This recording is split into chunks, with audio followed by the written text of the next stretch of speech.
She boarded first class with quiet confidence, unaware that every eye in the cabin was already judging her. The flight hadn't even taken off when the tension started. An unspoken hostility that wrapped around her like cold air. Then came the moment that shattered her calm. The crew skipped her, denied her meal, and treated her like she didn't belong in a seat she had more than earned. Passengers watched, some in disbelief, some with silent approval. No one realized who she was, no one understood the power she carried. But when the plane landed, the truth would hit the airline like a storm. Ava Harrington had lived most of her life proving people wrong. She was the daughter of a factory worker, a scholarship student who never had a safety net, and the visionary who built her tech empire from a borrowed laptop. She didn't rise through luck or connections. She rose through grit, discipline, and an unbreakable belief that she deserved better than the limits placed on her. This flight was supposed to be a rare moment of peace. She had just finalized a $100 million expansion deal, a partnership that would transform both her company and the airline she was flying with. She booked first class not for indulgence but because she had earned the right to breathe without stress for a few hours. The cabin was elegant, the lighting warm, but she felt something beneath the surface. A stiffness, a questioning, a look from the crew that followed her every move. She brushed it off as exhaustion, but the unease soon sharpened into something unmistakable, something personal, something cruel. This wasn't going to be an ordinary flight. The shift happened slowly but deliberately. The flight attendant greeted passengers with warm smiles, except Ava. Everyone received water, blankets, amenities. She received nothing but cold glances. A family 2 seats ahead got offered extra treats. A businessman across from her received special attention. Ava remained invisible, treated as an outsider in the section she had paid more for than anyone else. She tried to ignore it, but the small humiliations kept stacking. When pre-meal service began, she watched as trays were carefully placed in front of each passenger. The smell of warm food filled the cabin. Laughter rose from nearby seats. Then the cart rolled past her. Not a glance.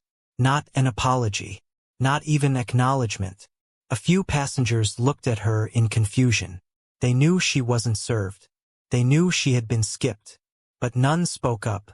Silence felt safer for them than fairness. Ava felt the sting. Not from hunger, but from the message. You don't belong here. Her body tensed.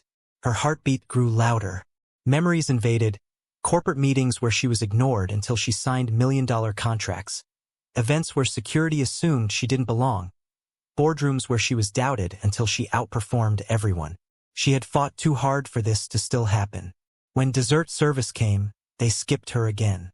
When beverages were offered, nothing reached her row. When attendants checked on passengers, they avoided her eyes. It wasn't a misunderstanding. It was intentional, calculated, confident. As the plane descended, anger and clarity blended inside her. This was bigger than disrespect.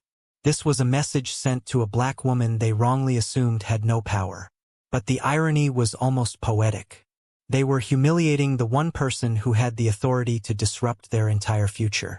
Because the flight Ava Harrington had boarded wasn't just any flight. It belonged to the airline whose survival depended on the technology contract she had just signed. And something inside her whispered that the time for silence had ended. The wheels hit the ground with a shudder, but Ava didn't move. She sat still, composed, while adrenaline surged through her veins like fire. As passengers stood and gathered their belongings, whispers began. A senior airport manager waited at the jet bridge, ready to welcome first-class passengers. When he saw Ava, his posture straightened. He recognized her instantly. She was the CEO who had just approved their company's biggest modernization deal. He expected a handshake, a polite greeting.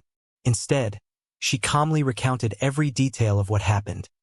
The skipped services, the visible hostility, the deliberate refusal to serve her a meal she had paid for. Each sentence hit him like a blow. He knew the protocol. He knew the consequences. He also knew the worst part. She wasn't exaggerating. Ava didn't ask for compensation. She didn't ask for an apology.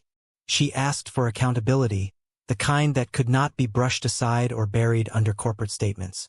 The manager made the decision in minutes, not days, not after an investigation. The entire first-class crew was removed from duty. The same crew that smirked at her quietly now stood frozen, stunned, realizing they had treated the most powerful person connected to their airline as if she were invisible. It was a reversal none of them expected. Ava walked through the terminal not with satisfaction but with purpose. She had lived through moments like this far too many times, and she knew countless others had, too. This time, she had the authority to create consequences. Many never got that chance. Within days, the airline issued internal memos, mandatory training, and revised policies. Executives whispered about the incident behind closed doors. Employees discussed it during breaks. A message spread across the company. This wasn't just a mistake. It was a wake-up call. Ava never bragged about what happened. She didn't need praise. She only hoped the next black woman who boarded that airline would never have to feel what she felt. And for everyone hearing her story, one question lingered. How much longer will we allow respect to be a privilege instead of a right?